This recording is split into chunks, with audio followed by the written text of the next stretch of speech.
elle était en larmes, humiliée, et escortée hors du gala de charité le plus exclusif de Rio par la sécurité, tout ça parce qu'elle ne portait qu'une robe simple, bien loin des tenues scintillantes exigées par cette soirée de luxe.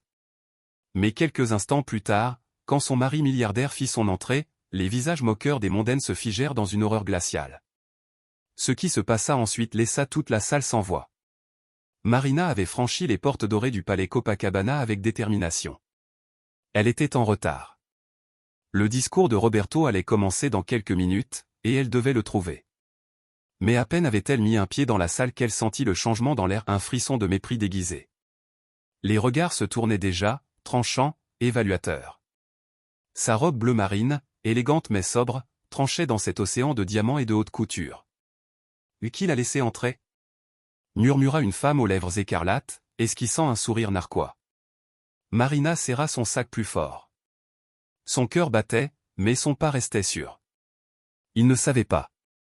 Ils ne savaient pas qui elle était. Mais ils allaient la prendre, à leurs dépens.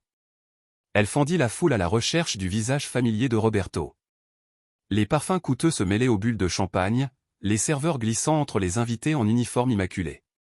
Les yeux la suivaient, l'examinaient, la jugeaient. « Regarde son sac, c'est de la saison dernière ?»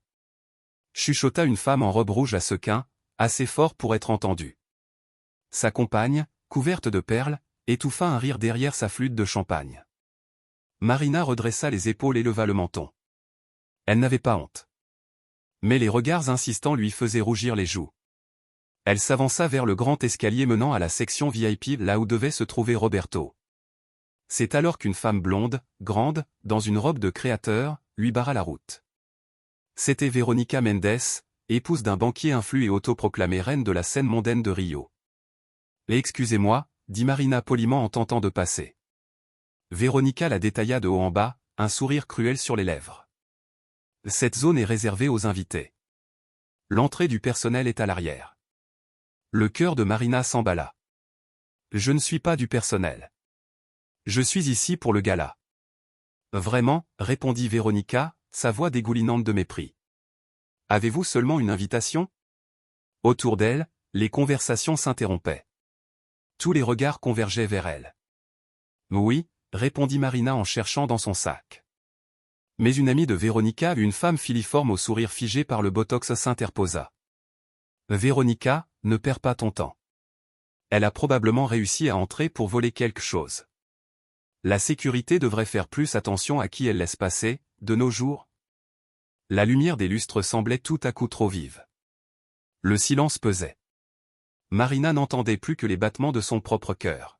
« J'ai autant le droit d'être ici que vous, » dit-elle d'une voix ferme, bien que légèrement tremblante.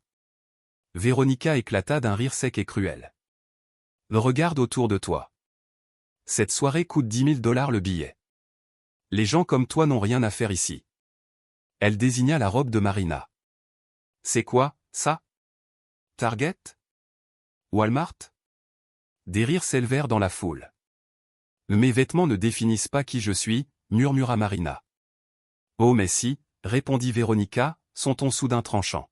« Ils disent tout ce qu'on doit savoir sur toi. Et ils me disent que tu n'as rien à faire ici. » Un homme âgé, en costume coûteux, s'approcha, l'air inquiet, mais pas bienveillant. « Un problème ?» demanda-t-il. « Charles, cette femme s'est probablement introduite ici par erreur. Tu devrais demander à la sécurité de la faire sortir. Elle met tout le monde mal à l'aise. » Les yeux de Marina s'écarquillèrent. « S'il vous plaît, laissez-moi vous expliquer. » « C'est inutile » coupa Veronica. « Charles est membre du comité. Il connaît tous les invités. Et clairement, tu n'en fais pas partie. » Charles regarda Marina, impassible. « Madame, je vais devoir vous demander de partir. Il s'agit d'un événement privé. »« Mais mon mari » commença Marina. « Oh, maintenant elle a un mari ?» ricana Veronica. « Elle va nous dire quoi ensuite? Qu'elle est mariée à Roberto Santos lui-même. » Un éclat de rire général secoua la salle, tandis que Marina sentait les larmes lui monter aux yeux. Elle n'avait jamais voulu en arriver là. Roberto avait toujours respecté sa volonté de réussir par elle-même, sans jamais utiliser son nom. Un agent de sécurité s'approcha, le visage fermé.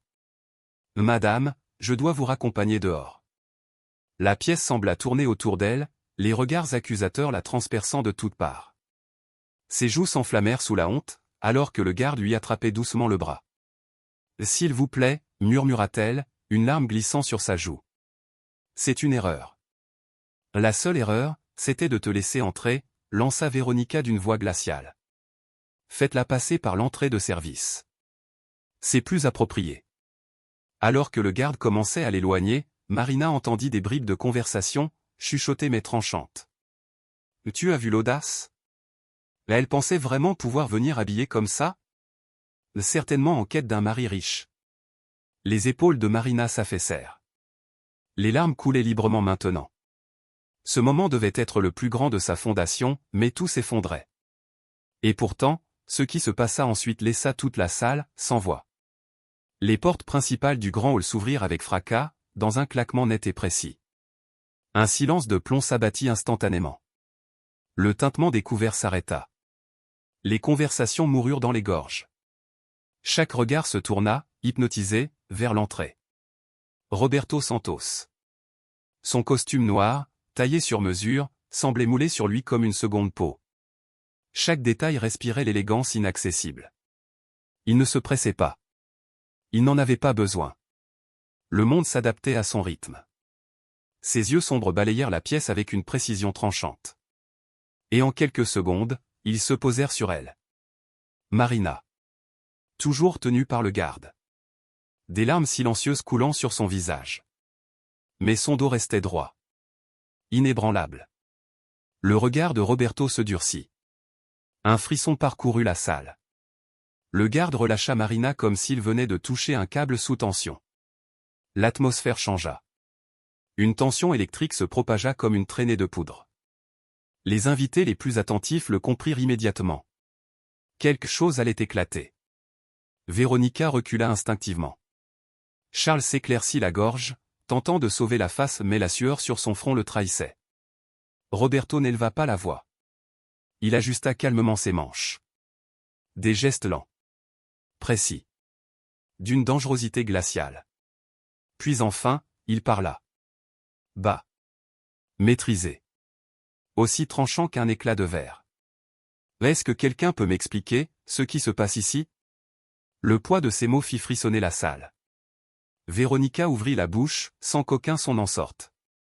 Marina, figée, regardait les visages se décomposer autour d'elle. Roberto fit un pas en avant. Ses pas résonnaient sur le marbre, imposant, irrésistible. Les invités s'écartaient, comme les eaux devant Moïse. Les verres à cocktail suspendus en l'air. Même la musique semblait s'éteindre à son passage. Il arriva devant Marina. Véronica força un sourire. Sa voix mielleuse résonna faux. « Roberto, quelle surprise ! Nous étions juste en train d'humilier ma femme », coupa-t-il froidement. Un murmure choqué s'éleva. Charles devint livide. Roberto s'approcha de Marina, essuya délicatement une larme sur sa joue, puis se tourna vers l'assemblée. « Oui, Charles. Ma femme. Marina Santos. La fondatrice de la Fondation Esperanza. Celle que vous êtes censé honorer ce soir. » Le verre de Véronica tomba de ses mains, éclatant en 1000 morceaux sur le sol. Comme un point final brutal à son hypocrisie. « C'est impossible », balbutia-t-elle. Elle ne peut pas être la fondatrice et PDG du réseau éducatif Esperanza. Mais elle l'était. Et désormais, tout le monde le savait. La voix de Roberto résonna dans toute la salle de bal. La femme qui a construit des écoles dans 27 favelas. La philanthrope qui vient d'obtenir une subvention de 50 millions de dollars des Nations Unies. C'est Marina Santos. Ses yeux se plissèrent. Oui, c'est elle. Des murmures parcoururent la pièce. Des téléphones surgissaient de toutes parts.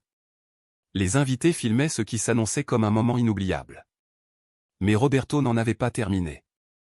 Il se tourna vers la foule. Ma femme ne porte pas de marque de luxe parce qu'elle préfère investir dans des laboratoires informatiques pour des enfants qui n'ont jamais touché un clavier. Elle ne se couvre pas de diamants parce qu'elle choisit plutôt de financer des bourses pour des filles qui n'auraient jamais eu la chance d'aller au lycée. Charles tenta d'intervenir. Roberto, il y a eu un malentendu.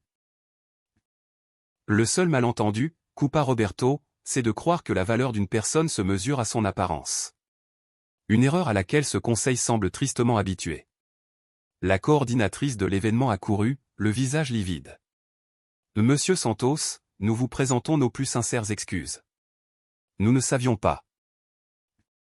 Et c'est bien là tout le problème, n'est-ce pas, lança Roberto en regardant Véronica et son ami, qui tentaient maintenant de se faire oublier.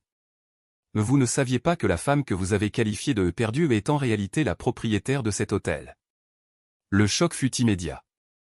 Plusieurs membres du conseil laissèrent échapper un cri de stupeur.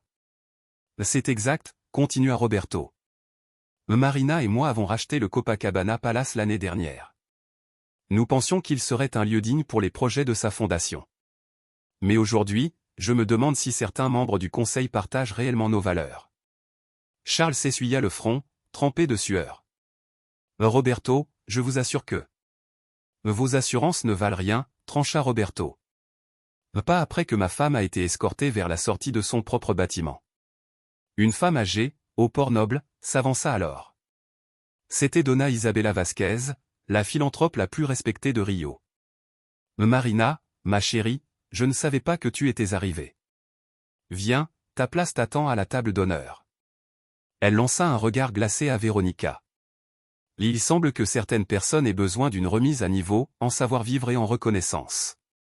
L'ami de Véronica tenta de s'éclipser discrètement, mais trébucha sur son talon, s'étalant de tout son long au sol. Un rire nerveux parcourut la pièce. Les serveurs se précipitèrent pour l'aider. Quant à Véronica, elle resta figée, le mascara coulant sur ses joues. Marina, je ne savais pas. C'est bien le problème quand on juge les gens, Véronica, dit Marina, la voix calme mais ferme. On ne sait jamais vraiment qui ils sont. Roberto posa la main dans le bas du dos de Marina. Le conseil recevra ma déclaration officielle demain. Mais pour l'heure, honorons ta fondation, mon amour. Alors que Roberto et Marina s'avançaient vers la grande salle de bal, les invités se mirent à applaudir spontanément. L'ovation enfla, étouffant les sanglots de Véronica qui fuyait la scène, suivie de Charles, visiblement paniqué à l'idée de sauver sa réputation. Le vigile qui avait tenté d'expulser Marina se tenait maintenant droit, le visage rougi de honte. Marina s'arrêta devant lui, le regarda droit dans les yeux. « Il est facile d'obéir aux ordres, dit-elle doucement. Mais il est bien plus difficile de les remettre en question quand ils sont injustes. » Sur ces mots, Roberto et Marina entrèrent dans la salle de bal, accueillis par une salve d'applaudissements tonitruants. Derrière eux, les préjugés et les fausses apparences gisaient au sol comme du verre brisé. Dans les semaines qui suivirent cette soirée mémorable, un changement profond s'opéra dans les cercles sociaux de Rio. L'incident du Copacabana Palace fit la une de nombreux journaux.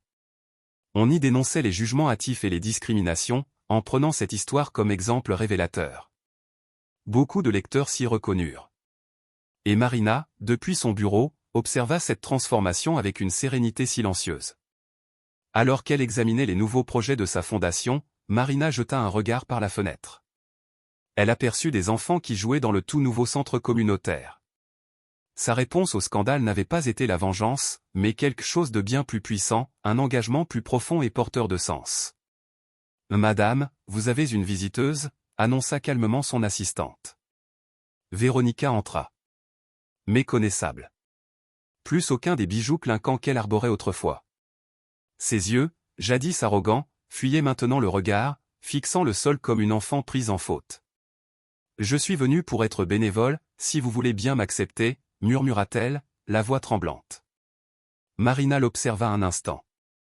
Elle repensa aux paroles de sa mère, la vraie noblesse de cœur, c'est de savoir offrir une seconde chance. Les bénévoles commencent à 7 heures du matin, en servant le petit déjeuner aux élèves, répondit-elle simplement. Véronica hocha la tête, reconnaissante de ne pas subir davantage d'humiliation. Pendant ce temps, au palais du Copacabana, le conseil d'administration signait un nouveau code de conduite interdisant toute discrimination fondée sur l'apparence. Charles avait démissionné. Donna Isabella l'avait remplacé et instauré des changements radicaux dans la politique des événements caritatifs, qui auraient rendu Eleanor Roosevelt fière. Lors du déjeuner de clôture de la campagne annuelle, Roberto regardait avec émotion sa femme recevoir une ovation debout. L'événement, diffusé à l'échelle nationale, était devenu un symbole, celui de la nécessité de juger moins et d'agir plus. Des valeurs profondément ancrées chez celles et ceux qui n'avaient pas oublié leur propre lutte pour la dignité. Nous devons nous rappeler, déclara Marina au micro, que la valeur d'une personne ne se mesure pas à ce qu'elle porte, mais à ce qu'elle construit pour les autres. Dans le public, une ancienne élève de sa première école dans les favelas recevait aujourd'hui son diplôme universitaire. Ironie du sort, à ses côtés se trouvait l'ex-agent de sécurité qui avait tenté d'expulser Marina, désormais coordinateur du programme de formation professionnelle de la Fondation. Quand Marina descendit de scène, aucun mot supplémentaire ne fut nécessaire. Sa victoire ne résidait pas dans la chute de ceux qui l'avaient méprisée, mais dans sa capacité à transformer le préjugé en projet de vie. Et cela, elle l'avait accompli avec éclat. La véritable réussite n'était pas d'être reconnue comme propriétaire d'un hôtel de luxe, mais d'avoir inspiré, par sa dignité silencieuse, une vague de changement que jamais la vengeance n'aurait pu provoquer. Une leçon aussi intemporelle que la règle d'or elle-même. Mes amis, alors que l'histoire de Marina touche à sa fin, dites-moi, avez-vous déjà été jugé sur votre apparence? Peut-être avez-vous franchi la porte d'un magasin, ignoré par les vendeurs. Ou assisté à un événement où l'on a tiré des conclusions hâtives sur vous, à cause de votre tenue, de votre accent? Nous avons tous connu des instants comme ceux de Marina. Certains ont su garder la tête haute, d'autres ont rêvé d'avoir ce courage. Votre histoire compte, elle aussi. Partagez vos expériences en commentaire. Comment avez-vous géré le fait d'être mal jugé? Qu'auriez-vous fait à la place de Marina? Votre témoignage pourrait être exactement ce dont quelqu'un a besoin aujourd'hui. Si le parcours de Marina vous a touché, abonnez-vous à notre chaîne et laissez un « j'aime ». Ici, nous célébrons les récits qui nous rappellent que la véritable grandeur ne se cache pas derrière des étiquettes de luxe, mais dans la façon dont nous nous traitons les uns les autres. N'oubliez pas d'activer la cloche de notification. Les plus grandes leçons de vie surgissent parfois, quand on s'y attend le moins. Comme cette nuit inoubliable, au palais du Copacabana. Et vous, d'où nous regardez-vous? De la trépidante New York? Du soleil de Floride? Ou peut-être d'un autre coin de notre magnifique pays? Faites-le nous savoir. Ensemble, créons un espace où la dignité l'emporte sur les jugements. Où vos expériences deviennent des sources d'inspiration pour d'autres. À très vite pour une nouvelle histoire. Et souvenez-vous. Vous avez une valeur inestimable.